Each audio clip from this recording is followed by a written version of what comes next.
نحمده ونصلي على رسوله الكريم أما بعد أعوذ بالله من الشيطان الرجيم بسم الله الرحمن الرحيم لقد كان في قصصهم عبرة لأولي الألباب صدق الله العظيم அளவற்ற அருளாளனும் நிகரற்ற அன்புடையோனுமாகிய எல்லாம் வல்ல அல்லாஹுவின் பெயரால் துவங்குகிறேன். அருமைநாயகம் முஹம்மதுர் ரசூலுல்லாஹ் ஸல்லல்லாஹு அலைஹி வஸல்லம் அவர்களின் மீதும் நற்பாக்கியங்கள் நிறைந்த அவர்களுடைய உம்மத்தின் மீதும் குறிப்பாக இக்காணொலியிலே இணைந்திருக்கிற நம் அனைவர் மீதும் எல்லாம் வல்ல அல்லாஹுவின் நல்லருள் என்றென்றும் நிறைவாக உண்டாவதாக. ஆமீன். அன்பானவர்களே, அல்லாஹுவின் பேரருளால் நபிகள் நாயகம் ஸல்லல்லாஹு அலைஹி வஸல்லம் அவர்களினுடைய வரலாற்று பக்கங்களை பேச வேண்டும், கேட்க வேண்டும் என்கிற நீண்ட நாள் பேரவாவை நிறைவேற்றும் வண்ணம் ஒரு தொடராய் பெருமானார் ஸல்லல்லாஹு அலைஹி வஸல்லம் அவர்களுடைய வரலாற்றில் முக்கியமான நாட்களை எடுத்து நாம் இந்த தொடர் வழியாக பார்க்க இருக்கிறோம். எல்லாம் வல்ல அல்லாஹ் தன்னுடைய வான்மறை திருக்குர்ஆனில் நபிமார்களின் வரலாறுகளை பேசுகிற இடத்தில் அறிவுடையோருக்கு இதிலே படிப்பினைகள் உண்டு என்று சொல்லுகிறான். லகத் கான ஃபீ கஸஸிஹிம் இப்ரத்துல் லிஉலில் அல்பாப். எல்லா நபிமார்களின் வாழ்விலும் அவர்களின் வரலாற்றை பேசுவதிலும் படிப்பினை உண்டென்றால், நபிமார்களுக்கெல்லாம் தலைவராய் இமாமுல் அம்பியாவாக இருக்கிற பெருமானார் ஸல்லல்லாஹு அலைஹி வஸல்லம் அவர்களுடைய வரலாறு வாசித்தலும் பேசுவதும் கேட்பதும் இது எல்லாமே மிகவும் பாக்கியத்திற்குரிய ஒரு செயல். எல்லா நபிமார்களின் வரலாறுகளையும் கூட நாம் படிக்கிறோம், கேள்விப்படுகிறோம் என்றால் கட்டாயம் தெரிந்திருக்க வேண்டியது பெருமானாருடைய வரலாறு. எந்த ஒரு சமுதாயமும் அவர் சொந்த தலைவரின் வரலாற்றை தெரியவில்லை என்றால் சாபமாகிவிடும். அந்த அடிப்படையில் இந்த உம்மத்தினுடைய வழிகாட்டியாய், முன்னோடியாய், வாழ்வின் எல்லா நகர்வுகளிலும் நாம் முன்மாதிரியாய் கொண்டிருக்கக்கூடிய பெருமானார் ஸல்லல்லாஹு அலைஹி வஸல்லத்தின் வரலாறு பேச வேண்டியதும் அவசியம், கேட்க வேண்டியதும் அவசியம். முழு வரலாற்றை பிறப்பில இருந்து இறப்பு வரை பேசுவது என்பது வருஷ கணக்கில் நீண்டு விடுகிற தொடராக அமையும். எனவே நாயகம் ஸல்லல்லாஹு அலைஹி வஸல்லத்தினுடைய வரலாற்றில் பிறந்த நாள், சிறுபிராய நாட்கள், பால்குடி நாட்கள், வணிக நாட்கள், திருமண நாட்கள், ஸல்லல்லாஹு அலைஹி வஸல்லமுக்கு வஹி வந்த நாட்கள், நுபுவத்தின் நாட்கள், அழைப்பு பிரச்சார நாட்கள், ஹிஜ்ரத்தினுடைய நாட்கள், மேராஜினுடைய நாட்கள், கவலையான நாட்கள், மகிழ்ச்சியான நாட்கள், மதீனாவினுடைய நாட்கள், பத்ருடைய நாட்கள், உஹதுடைய நாட்கள், ஹுனைனுடைய நாட்கள், ஹந்தக்குடைய நாட்கள், இப்படியே நீண்டு செல்லும் இந்த தொடரில் நபி ஸல்லல்லாஹு அலைஹி வஸல்லமுடைய ஹஜ்ஜினுடைய நாட்கள், மக்கா வெற்றி கொள்ளப்பட்ட நாட்கள், இப்படியே சென்று ரசூலுல்லாஹுவின் நோய்வாய் படுக்கையில இருந்த அந்த நாட்களும் கடைசியாய் இந்த உலகத்தை விட்டு அவர்கள் நம்மை விட்டு மறைந்த நாள் வரைக்குமாய் சுமார் 30 தொடர்களில் பெருமானாருடைய வரலாற்றை பேசிவிட முடியும் என்கிற ஒரு நம்பிக்கையில், முழுமையாய் பேச முடியாது, பெருமானார் என்கிற அந்த வரலாற்று கடலின் ஒரு துளிதான் நாம் பேச போவது. அந்த அடிப்படையில் இந்த வரலாற்றை நாம் தொடங்க வேண்டும். அன்பானவர்களே, என் பெருமானார் முஹம்மதுர் ரசூலுல்லாஹ் ஸல்லல்லாஹு அலைஹி வஸல்லம் அவர்களினுடைய வரலாற்றுக்கும் மற்ற வரலாற்றுக்கும் இடையிலே ஒரு பெரிய வித்தியாசமும் வேறுபாடும் உண்டு. நீங்கள் உலகத்தின் எந்த தலைவரின் வரலாற்றை படித்தாலும் ஒரு சுவாரஸ்யத்திற்காக படிப்பீர்கள். என்ன நடந்தது என்று தெரிந்து கொள்ளலாம் என்று நாலேஜுக்காக, இன்ஃபர்மேஷனுக்காக படிப்பீர்கள். ரசூலுல்லாஹுவின் வரலாறு அவ்வாறு படிக்கப்படுவதல்ல. பெருமானார் ஸல்லல்லாஹு அலைஹி வஸல்லத்தினுடைய வரலாற்றை பேசுபவர்கள், கேட்பவர்கள், படிப்பவர்கள் யாராக இருந்தாலும் பின்பற்றி நடக்க வேண்டும். அவர்களின் ஒவ்வொரு அசைவை போல் இந்த உம்மா அவர்களின் வாழ்வை அமைத்து கொள்ள வேண்டும் என்பதற்காகத்தான் ரசூலுல்லாஹுவினுடைய வரலாற்றை கேட்கிறார்கள். ஏன் வரலாறு தெரிய வேண்டும்? பெருமானார் வரலாறு எப்படிப்பட்ட வரலாறு, அதில் என்னவெல்லாம் பதிவாக இருக்கிறது என்கிற ஒரு முன்னுரை தான் நாளையிலிருந்து துவங்க இருக்கிற இந்த அடுத்த தொடரிலே இருந்து செல்ல இருக்கிற இந்த தலைப்பிற்கான முன்னுரை இன்றைக்கு. குர்ஆனில் அல்லாஹ் சொல்லுவான், அல்லாஹுவின் தூதரிடம் உங்களுக்கு அழகிய முன்மாதிரி இருக்கிறது. இப்போ முன்மாதிரி இருக்கிறது என்றால் அவரை எப்படி மாதிரியாக எடுத்துக்கொள்ள முடியும்? முதல்ல வரலாறு தெரிந்தால் தானே. வரலாறு தெரியாமல் முன்மாதிரியாக எடுக்க முடியாது. குர்ஆனுடைய பெரிதொரு இடம் இப்படி நமக்கு உத்தரவு போடுகிறது. வமா ஆதாக்குமுர் ரசூலு ஃபகுதூஹு. நபிகள் ஸல்லல்லாஹு அலைஹி வஸல்லம் கொண்டு வந்ததையெல்லாம் நீங்கள் பற்றி பிடித்துக் கொள்ளுங்கள். வமா நஹாக்கும் அன்ஹு ஃபன்தஹு. நபிகள் நாயகம் ஸல்லல்லாஹு அலைஹி வஸல்லம் தடுத்ததையெல்லாம் தவிர்ந்து கொள்ளுங்கள். ரசூலுல்லாஹ் கொண்டு வந்ததை ஏற்க வேண்டுமாயின், அவர்கள் தடுத்ததை தவிர்ந்து கொள்ள வேண்டுமாயின் முதலில் அவர்களுடைய வரலாறு தெரிய வேண்டும். அன்பானவர்களே, பெருமானாருக்கு நமக்கும் சில கடமைகள் உண்டு. ஒன்று, நபிகளாரை ஈமான் கொள்ள வேண்டும் ஸல்லல்லாஹு அலைஹி வஸல்லம். நபிகள் ஸல்லல்லாஹு அலைஹி வஸல்லத்தை உலகத்தில் இருக்கிற எல்லோரையும் விட நேசிக்க வேண்டும். பெருமானார் ஸல்லல்லாஹு அலைஹி வஸல்லமுக்கு கண்ணியம் தர வேண்டும். பெருமானார் ஸல்லல்லாஹு அலைஹி வஸல்லத்தினுடைய சுன்னாக்களை, வழிமுறைகளை பின்பற்ற வேண்டும். கடைசியாய் ஐந்தாவது, பெருமானார் ஸல்லல்லாஹு அலைஹி வஸல்லமின் பெயர் கூறி ஸலவாத்து சொல்ல வேண்டும் பெயர் கேட்கும் போதெல்லாம். இந்த 5 விஷயத்தையும் செய்யணும்னா முதல்ல வரலாறு தெரியணும். தெரிஞ்சாதான் முதல்ல பின்பற்ற முடியும், பிரியம் வைக்க முடியும், முன்மாதிரி ஆக்கி கொள்ள முடியும். இந்த 5 விஷயங்களுக்காகத்தான் இந்த வரலாற்றை தெரிவது கட்டாயமாகிறது. ரசூல் ஸல்லல்லாஹு அலைஹி வஸல்லமுடைய வரலாறு உங்களுக்கு தெரியும்.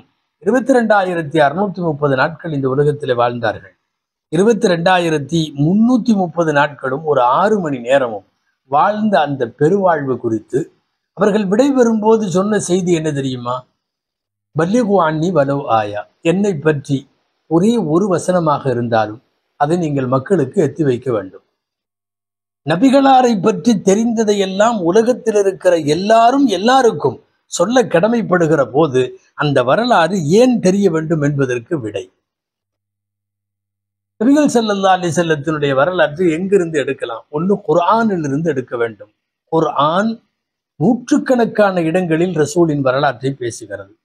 அடுத்து, நபிகள் ஸல்லல்லாஹு அலைஹி வஸல்லத்தினுடைய ஹதீஸுகள் என்கிற நபிமொழிகள், குறிப்பாக சஹீஹான 6 கிரந்தங்கள் என்று சொல்லுகிற சிஹாசித்தாவிலிருந்து எடுக்க வேண்டும்.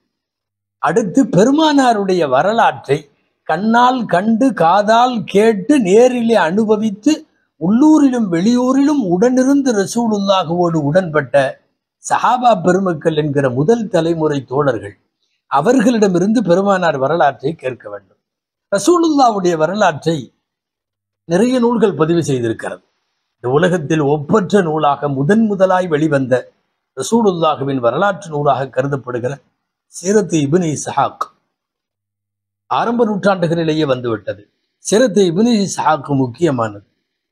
அதை சுருக்கி வந்ததுதான் சீரத்து இப்னு ஹிஷாம். இப்னு இஸ்ஹாக்கை சுருக்கி வந்தது. இந்த 2 பெரும் வரலாற்று நூல்கள் தான் ரசூலுல்லாஹுவினுடைய வரலாற்றை அங்குலம் அங்குலமாய், இன்ச்சு இன்ச்சாய் அறிவதற்கு உதவும் நூல்கள். இது போகவும் நிறைய. புகழ்பெற்ற காதி இயாத் ரஹிமஹுல்லா அவர்கள் எழுதிய அஷ்ஷிஃபா பிதாரிஃபி ஹுகூகில் முஸ்தஃபா, அந்த நூல் ரசூல் ஸல்லல்லாஹு அலைஹி வஸல்லமுடைய வரலாற்றை பேசுகிற நூல். ரசூலுல்லாஹுவின் அங்க அடையாளங்கள் வரை பேசுகிற ஷமாயிலு திருமதி இமாம் அபூ ஈஸா திர்மிதி ரஹ்மத்துல்லாஹி அலைஹி எழுதிய அந்த நூல் ரசூலுல்லாஹுவினுடைய வரலாற்றை பேசுவதில் முக்கியமான நூல். இந்த நூல்களை தாண்டி தலாயிலுன் நுபுவா லில் பைஹகி அவர்களுடைய நூல். இதுவெல்லாம் பெருமானாரின் வரலாற்றை இந்த உலகத்திற்கு வடித்து தந்த காவியங்கள். நபி ஸல்லல்லாஹு அலைஹி வஸல்லமுடைய வரலாற்றை 2ஆக பிரிப்பார்கள். அப்துல்லா ஆமினா தம்பதியருக்கு திருமணமான நாளிலே இருந்து நபி பட்டம் வரைக்கும் இது பார்ட் 1. அதாவது ரசூலுல்லாஹுவினுடைய தாய் தந்தைக்கு திருமணமானதில் இருந்து நபி பட்டம் வரைக்கும் இது முதல் பாகம். 2வது பாகம் நபி பட்டத்திலே இருந்து வஃபாத் வரையும். இப்படி பிரித்தவர்களும் உண்டு. அல்லது மக்கா வாழ்க்கை முதல் பாகம், மதீனா வாழ்க்கை 2வது பாகம் என்று சுருக்கமாய் பிரித்து கொண்டவர்களும் உண்டு. பெருமானார் ஸல்லல்லாஹு அலைஹி வஸல்லத்தினுடைய வரலாறு போல் உலகத்தில் நீங்கள் கேள்விப்பட்டிருக்கலாம், எந்த வரலாறும் பதிவாகவில்லை ரசூலுல்லாஹுவை போல். அவர்களின் நிறம் என்ன, அவர்களின் தேகம் எப்படி இருக்கும், அமைப்பு எப்படி இருக்கும், அவர்கள் உயரம், குள்ளம், அவர்களுடைய நிறம், அவர்களுடைய முக அழகு, வடிவம், கண் எப்படி இருக்கும், மூக்கு எப்படி இருக்கும், ரசூலுல்லாஹ்வினுடைய பல்வரிசை எப்படி இருக்கும், ரசூலுல்லாஹ்வின் ரோமம் எப்படி இருந்தது, ரோமத்தில் எத்தனை வெள்ளையாக இருந்தது, எப்படி நடப்பார்கள், எப்படி அமர்வார்கள், எப்படி பேசுவார்கள், எப்படி சிரிப்பார்கள், பெருமானாருக்கு பிடித்த உணவு என்ன, அந்த உணவை அவர்கள் சாப்பிட்ட முறை என்ன, அவர்களின் தனிமனித வாழ்க்கை என்ன, அவர்களின் குடும்ப வாழ்க்கை என்ன, சமூகத்தோடு இயைந்த அவர்களின் கூட்டு வாழ்க்கை என்ன? ஏன் அவர்கள் தாடிக்கும் தலைக்கும் மருதாணி பூசியது என்ன, அத்தர் பூசியது என்ன? பெருமானார் ஸல்லல்லாஹு அலைஹி வஸல்லம் பிடித்தவை என்ன, பிடிக்காதவை என்ன? அவர்கள் சந்தோஷப்படுவது எப்போது, கோபப்படுவது எப்போது? ஒரு மனிதருடைய வரலாறுகள் இவ்வளவு தூரம் அலசப்பட்டிருப்பதாக உலகத்திலே கிடையாது. அதனால்தான் இந்த வரலாற்றை பல்வேறு கோணங்களில் தெரிய வேண்டும். நாம் பெருமானார் வாழ்வில் நடந்த முக்கியமான நாட்களின் வழியாக அந்த வரலாற்றை தெரிய இருக்கிறோம். உங்களுக்கு பெருமானாரிடமிருந்து ஏதாவது ஒரு செய்தி கிடைத்தால், ஒரே ஒரு செய்தி, அந்த செய்தி நமக்கு கிடைத்திருக்கிறது அல்லவா? நமக்கும் ரசூலுல்லாஹுவுக்கும் இடையில அந்த செய்திக்கு சனது என்கிற சங்கிலி தொடர் உண்டு. நாயகம் சுரைக்காயை விரும்பி சாப்பிட்டார்கள் என்று நீங்கள் படித்தால், இந்த ரசூல் ஸல்லல்லாஹு அலைஹி வஸல்லம் சுரைக்காய் சாப்பிட்ட இந்த விஷயத்திற்கும் ரசூலுல்லாவுக்கும் நமக்கும் இடையிலே எத்தனை பேர் இந்த செய்தியை கொண்டு வந்தார்கள் என்கிற வரலாறு பதிவாக இருக்கிறது. அதிசயம் என்ன தெரியுமா? உலகத்தில் இந்த தனி மனிதரான காருண்ய நபியின் வாழ்வை பேசுகிற அறிவிப்பாளர்கள் 1,00,000 பேருக்கு மேல். 1,00,000 பேருக்கு மேல். இன்னைக்கு நீங்க உலகத்துல எந்த தலைவர் எடுத்தாலும் அவரை பத்தி வரலாறு பேசுறவங்க, அவரை பத்தி செய்தி சொல்றவங்க 10 பேர் இருப்பாங்க, 20 பேர் இருப்பாங்க. 1,00,000 அறிவிப்பாளர்கள், ருவாத்துகள் என்று சொல்வார்கள். அந்த 1,00,000 பேரின் வரலாறு பதிவாக இருக்கிறது. உலகத்தின் பேரதிசயம் என்ன தெரியுமா? பெருமானாரின் வரலாற்றின் அதிசயம். நபி ஸல்லல்லாஹு அலைஹி வஸல்லம் அவர்கள் வாயால் மொழிந்த, செயலால் செய்த, அவர்கள் அமைதியாய் அங்கீகரித்த இந்த செயல்களை எல்லாம் தொகுத்திருக்கிற சஹீஹுல் புகாரி. உலகத்தில் ஒரு நூலுக்கு ஒரு விரிவுரை இருக்கும், 2 விரிவுரை இருக்கும். சமயங்களில் நம்முடைய பாட புத்தகங்களுக்கு கோணார்களும் கைடுகளும் 10ஓ 20ஓ இருக்கும். அதற்கு மேல் காண வாய்ப்பில்லை. சஹீஹுல் புகாரி என்கிற நபிமொழி கிரந்தத்திற்கு மாத்திரம் 500க்கும் மேற்பட்ட விரிவுரைகள். எல்லாமே ஒரு பாகத்தில் அல்ல, பல பாகங்களில். உலகத்தில் எந்த ஒரு தனி மனிதருடைய சொல்லுக்கும் விரிவுரை 500 வரலாற்றாசிரியர்களால், 500 ஹதீஸ் கலை வல்லுநர்களால் விரிவுரைகள் எழுதப்பட்ட ஒரே ஒரு உலகத்தின் வரலாறு பெருமானார் ஸல்லல்லாஹு அலைஹி வஸல்லம் வரலாறு மட்டும்தான். சஹாபாக்கள் காலத்திலிருந்து இந்த உம்மத்திற்கு ஒரு பழக்கம் உண்டு. என்னன்னா, எப்படியாவது பெருமானாரின் வரலாற்றை குழந்தைகளுக்கு சொல்லிக் கொடுத்து விடுவார்கள். சஹாபாக்களின் காலத்திலே வாழ்ந்த எல்லா வீடுகளின் குழந்தைகளுக்கும் ரசூலுல்லாஹுவினுடைய வரலாறு தெரியும். ஏன்னா உலகத்தில் இந்த வரலாறு போல் எந்த வரலாறும் இல்லை. நபிகள் ஸல்லல்லாஹு அலைஹி வஸல்லம் பயன்படுத்திய ஒட்டகத்திற்கு வரலாறு பதிவாக இருக்கிறது. அவர்கள் சில நேரங்களில் அமர்ந்து பயணித்த கழுதை அல்லது கோவேரி கழுதை, அதனுடைய வரலாறெல்லாம் பதிவாக இருக்கிறது. சுபுலுல் ஹுதா வர் ரஷாத் ஃபி சீரத்தி கைரில் இபாத் என்ற ஒரு நூல் இங்கே எனக்கு பின்னாலே இருக்கிற நூல். இந்த சுபுலுல் ஹுதா வர் ரஷாதினுடைய ஆசிரியர் எந்த அளவுக்கு வரலாற்றை எழுதுகிறார் தெரியுமா? நபி ஸல்லல்லாஹு அலைஹி வஸல்லத்தினுடைய மடியிலே பரக்கத்திற்காக பிறந்த குழந்தையை கொண்டு வந்து மடியிலே வைத்து துவா வாங்கி கொண்டு செல்வார்கள். அவ்வாறு மடியில வைத்த குழந்தைகள் சுமார் 51 குழந்தைகள். அவ்வளவு பேருடைய வரலாற்றையும் அவர் எழுதி வைத்திருக்கிறார். எந்தெந்த குழந்தைகள் எல்லாம் இருந்தது என்பது. அன்பானவர்களே, அந்த அடிப்படையில் ஒட்டுமொத்த பெருமானார் ஸல்லல்லாஹு அலைஹி வஸல்லத்தினுடைய வரலாற்றில் நாயக வாழ்வில் மறக்கவியலா நாட்கள் என்று பிறந்த நாளிலே இருந்து இறந்த நாள் வரைக்கும் முக்கிய நாட்களை பார்க்க இருக்கிறோம். இது ஏதோ நாட்களின் கதை என்று நினைக்க வேண்டாம். உலகத்தில் ஒப்பாரும் மிக்காரும் இல்லாத தன்னிகரற்ற ஒரு தலைவரின் வாழ்க்கையிலே தரமான சம்பவங்களாய் நடைபெற்ற நிகழ்வுகளின் தொகுப்பு தான் இந்த நாட்கள்.